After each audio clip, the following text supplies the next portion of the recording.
Welcome to Pray 714. I want to encourage you today, when you least feel like talking to God about it, talk to God about it. Talk to God about it. See, here's what I know about us and our human nature. We tend to stuff. We tend to want to ignore things that are maybe troubling us or bothering us. And quite honestly, what that says to God is we don't believe or we don't trust that He can sustain, deliver, protect, heal. We assume we've got to kick open the door, or we got to push through, or we just got to grin and bear it. When in reality, the Holy Spirit is not only our teacher, but He's our comforter. And God, it draws near the brokenhearted. And maybe we don't even like to even identify ourselves as being brokenhearted.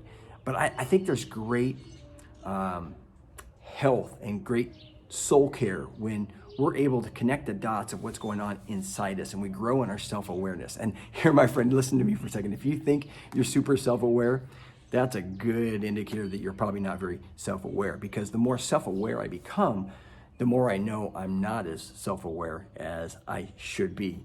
And the Holy Spirit wants to illuminate, wants to help you begin to express, put words to some of your deepest emotions. I love how David in the Psalms, man, we see how he learned the power of that.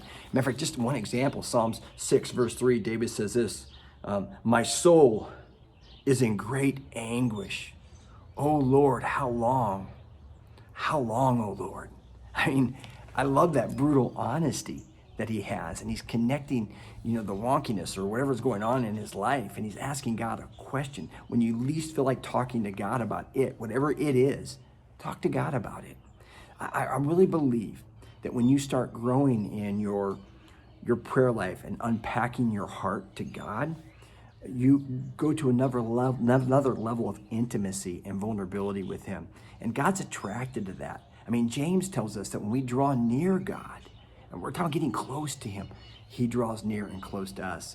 And getting close to someone usually involves layers of vulnerability. And the more vulnerable we are, the closer we are. Draw near to God, He'll draw near you.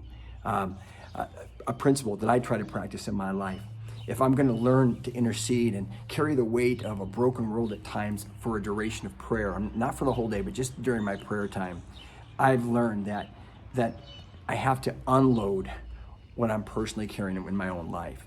That when I unload what's in my heart, God downloads His heart. But you've got to unload for Him to download. Hey, I'm praying for you. I believe in you, my friend. And know this, you are not alone.